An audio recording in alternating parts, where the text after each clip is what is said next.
really. Okay, just like a deposition. Sure. I never do those. I've never done anything wrong. You never known anybody that did anything wrong? I'm a priest. That's no comment. Just your name and position. Dr. Tim K. I'm chaplain for King County Sheriffs and Des Moines Police, South King Fire, and Department of Homeland Security.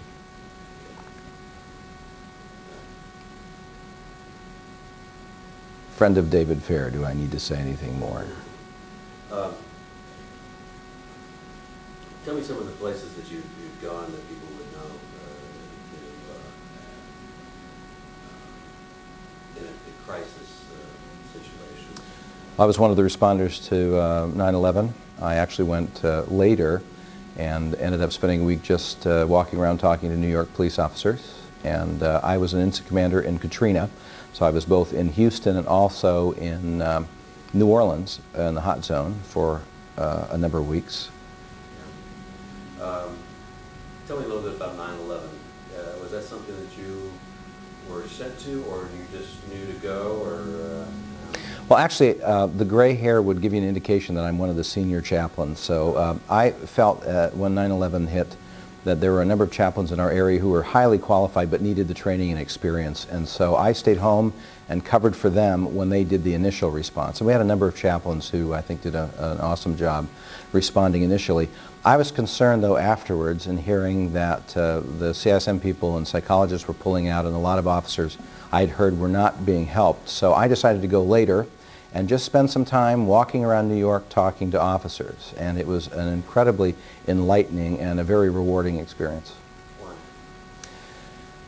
I ended up running into a number of officers who had really never been able to talk about their experience. I mean, I remember one officer, and he had, after 9/11, they have a badge, and then they have a leather holder, and that's where they put their medals and their pins. And any officer who had lost a fellow officer in a precinct would be issued a blue pin with their name and badge, etc.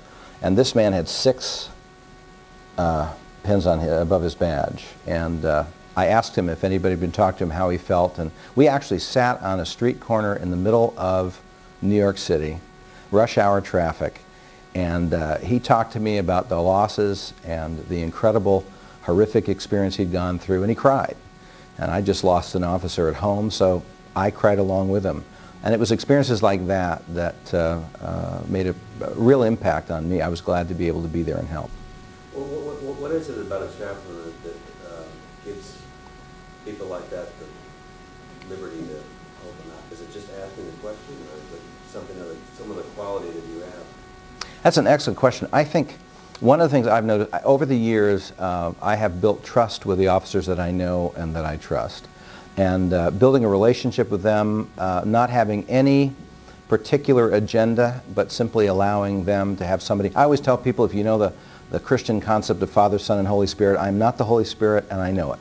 So my job isn't to save and convert you, it's to walk alongside, be a resource, be a mirror if you need it, kick you in the butt if you need it, but somebody that you can go to and feel safe with. And they usually don't believe you at first, especially if they don't have any religious experience. But once they realize you're not trying to push anything on them, and once they realize you genuinely care about them and your job is to do whatever you can to support them in any way you can, they begin to trust you. And I think when you go to a response in another city, the fact that you come from a law enforcement department that has endorsed you, and when you talk to them about your experience and tell them stories and talk about some of the officers and some of the things they've gone through, that faith and trust you've built in your officers transfers through the thin blue line to the city that you deploy in. How do you establish that if you need to very quickly? Well, I have 2 answers. One of them is simply it has to be a God thing. I really think it's supernatural. It's amazing. I found over the years that I end up talking to the people or working with the families or the individuals that I really have the best way to do it. In one case, a person's religious background, experience, and where they had been raised matched me. I mean, it was in 2 seconds. We knew exactly where we had been raised. We came from the same area, even though I lived 2,000 miles away from him. And it took about 2 minutes for him to sort of smile and say, well, hey, dude, we have a lot in common. And that immediately opened up the opportunity to share. Other times, I may relate, of course, when we go out to talk to people, it's about what they're experiencing, not what I'm experiencing. But having experienced incredible loss myself, I can simply make one statement. I've walked through the valley myself when I lost a very dear friend and officer. That one statement isn't really talking about myself. It's simply telling them, hey, I've been where you've been. And then I'm quiet, I'm listening, and they know that, and they'll open up. One other thing, sometimes they don't open up. And that's the other thing I think is important for chaplains to know especially. I'm there as a presence, and I can sit next to them and not say a word and still be able to minister, even if they don't feel like opening up. A lot of times just your presence and the fact that you're there for them is all that's necessary. How important was it that that officer sat there with you that day? For him, it could possibly be life-changing. Well, I know that because I continue to follow up with him in email. We've been emailing each other back and forth. He collects things, and I've been able to find some things for his collection. One of the most important things I could let him know, well, 2 things. Number one, it's important that you let yourself feel rotten. Just give yourself permission to feel bad for a while. I think he was trying to struggle so much to act as if nothing had happened to him, and I think one message I could give him is something did happen to you, and because you're a human being, because you care about people, because you're out there to protect and to serve, you're going to be affected by what you went through. Go ahead and allow yourself to be affected. You can feel rotten for a while, and you're a great human being even though you don't feel good at all. And the second thing I was able to tell him that I think helped him a lot is what you're going to go through is a process. It's the process of putting the event that you were in into perspective. And one of the things I told him is I said, I don't believe in closure. We use the word all the time. Let's go to a funeral so we can provide closure. How do you close the door on a tragedy of that type of magnitude? The things he'd experienced, he will never be able to shut a door on. But he can put them into perspective. And what I was able to tell him was, look, don't expect it to happen today or tomorrow or the next day or a week or 2 from now. Put one foot in front of the other. Don't do it alone. Get the help that you need and allow yourself the time you need to heal and to put the event into perspective. That made him feel 100 times better, and I could tell almost immediately he relaxed and said, okay, I'm actually doing all right. I know what you mean. I made a mistake one time of telling someone that they would get closure, and that's not what they want to hear. No.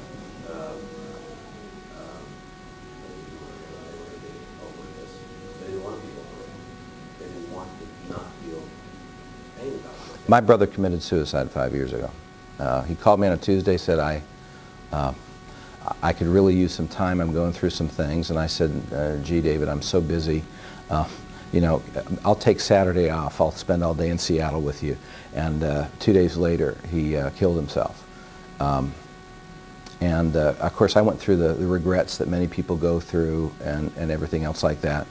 One thing I realized when tragedy has touched me, and also when I lost a very dear friend of mine who happened to be one of my officers killed in the line of duty, I discovered that there was no way that I would be able to close the door on that. And I also didn't want to close the door on that.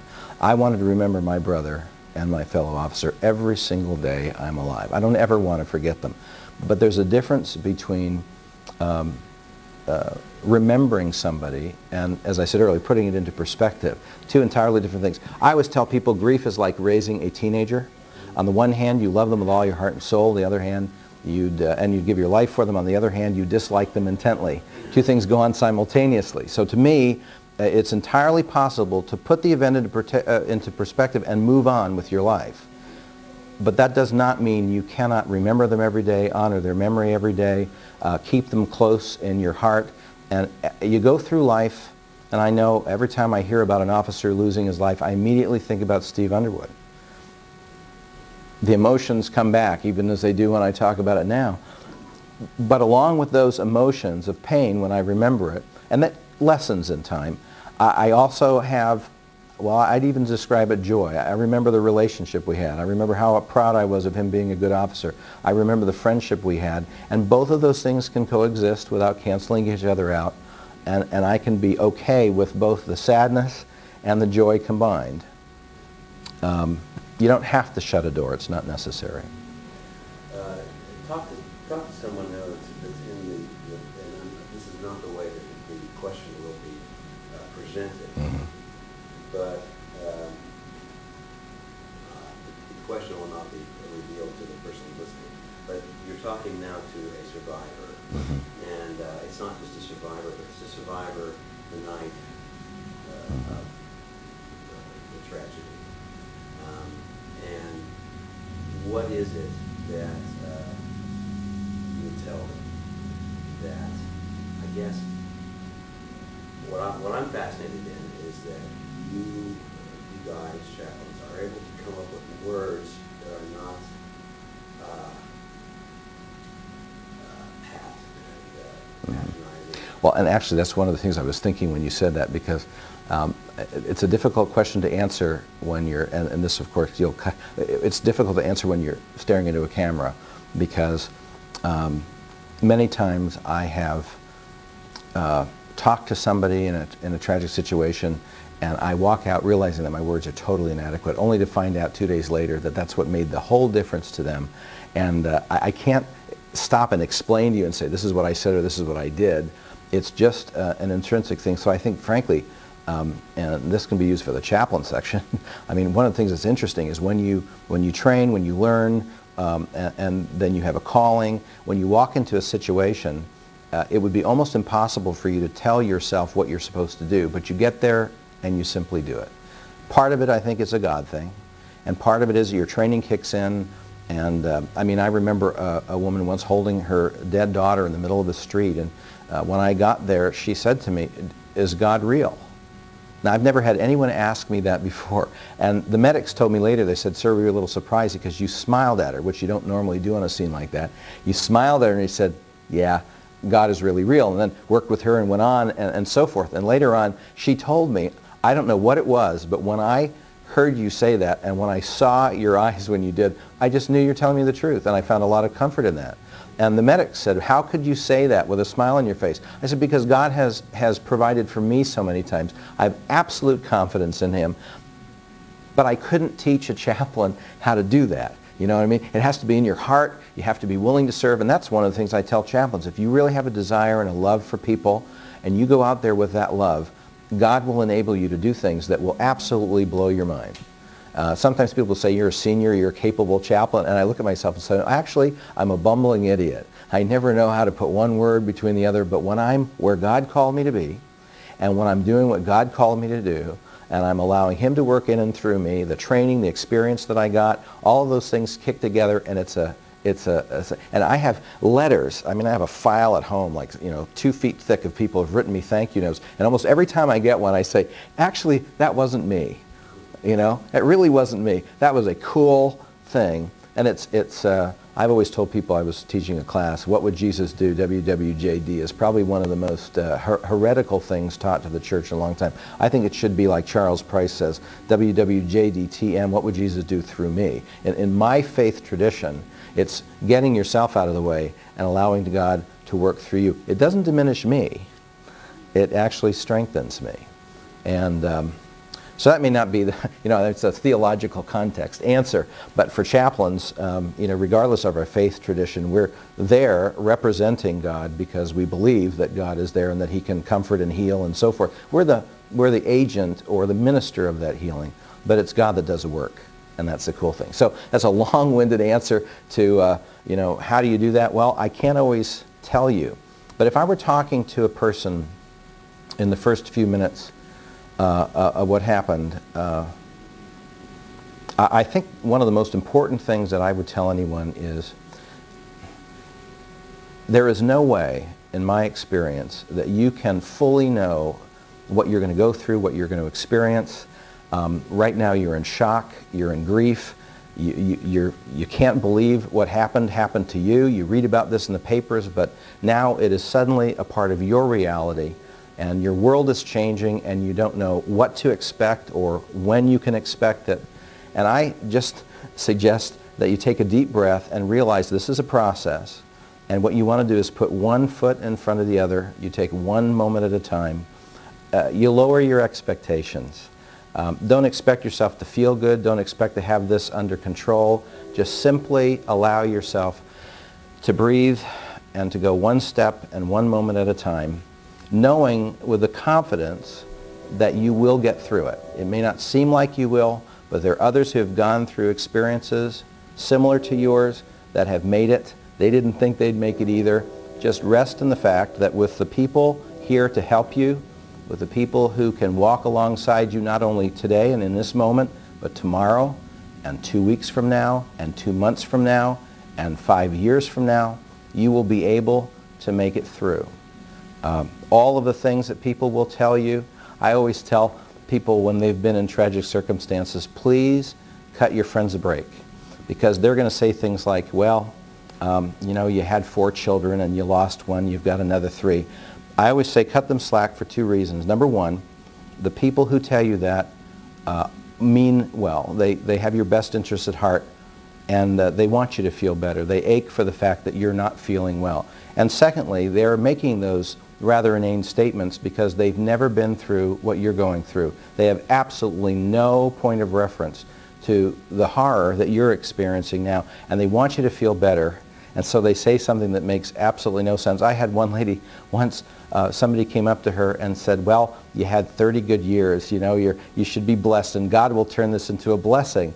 And I had one lady whose son died, and the lady said, well, you know, God will turn this into a blessing. She said, if you don't mind, I'd like to return the blessing, and could God give me my son back? You know, but what the lady was trying to do was make her feel better. And so all I can give you is the confidence of a number of years of experience, of knowing that you can make it through this, whether you realize it or not. Don't worry about tomorrow. Don't worry about the next day. One foot in front of each other, one moment, and always allow yourself to get help if you need it. You don't have to go through this alone. There are a lot of people who love you, who will help you, some who won't even understand and want to help, but others who have been through experiences similar to yours, and they can walk alongside. They don't have to tell you what to do. They don't have to live your life for you. This is your life and your experience, positive and negative, but they can walk alongside. Let them do it. Very good, yeah. Very good. Just one last question before I let you go. Advice to the young chaplain, and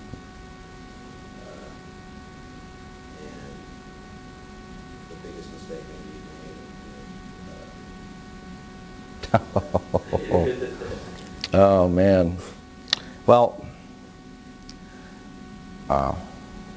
advice to young chaplains. I would say, first of all, make sure that chaplaincy is a calling in your life. It's not that you see excitement, or it's fun to ride with cops, or it's fun to wear a uniform. You will discover very quickly that your job is a tough one. It's also an incredibly rewarding one. But you're not a wannabe. You're the real thing, but you're a real pastor, you're a real minister, you're a real help, you're a real chaplain. You're not a police officer. And I always suggest to people, if you're not called, you're going to burn out very, very quickly. If you are called, I can tell you after 17 years, over 20,000 hours in a police car, working with a number of departments. I've been on homicides, suicides.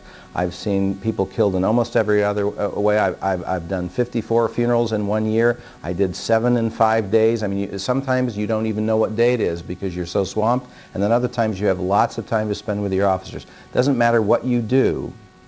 What matters is you're called to do it.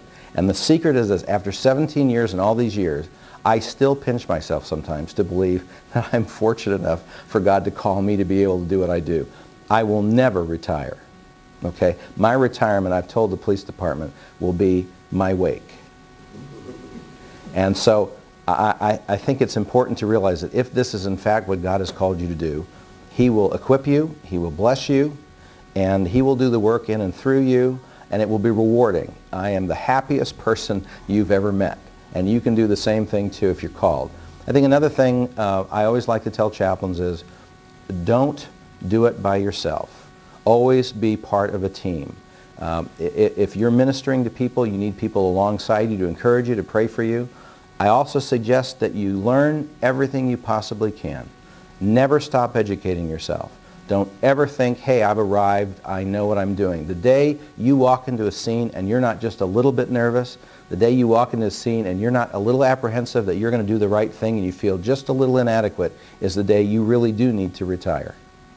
Another thing I would like to tell young chaplains is that it is important that you love the people you're working with more than you do yourself. One time I preached, you talk about a mistake. I learned a long time ago that Jesus did not die for principles, although he was principled. He died for people. I once preached a sermon. I forget what it was, but I was a young preacher and I was full of vim and vigor, and I preached a sermon about matching your life with your lip. And when I was finished, an old gentleman offered to take me to lunch, and he did, and we were talking. He said, you know, you preached an absolutely marvelous sermon. It was incredibly well crafted, very well delivered. He said, but Tim, how many dead bodies did you leave in the aisles this afternoon when you preached? And he said, you know, let me give you a piece of advice that I've learned from the 80 years I've been on this earth. He said, the day that you can preach that same sermon, but you can love the people in that audience so much that you would give your life for them, that they are more important than you, that's the day when you can preach that same sermon. You can give that same advice, and those people will be inspired and motivated to go out and do the things that you've been able to share that God wants them to do through you. And I'm glad he said that, and I'm glad that's a lesson I learned. It's not about me. It really is about the people you're working for. And I have to say, one of the great privileges of being a chaplain over the years is the wonderful relationships I've made with the men and women who are in law enforcement. I love them. And because I love them, I want to serve them. I'm willing to do anything for them. And that's reciprocated. I've made more friends than you can count. As a young chaplain, you need to learn to love. Don't worry about yourself. It's not about your story.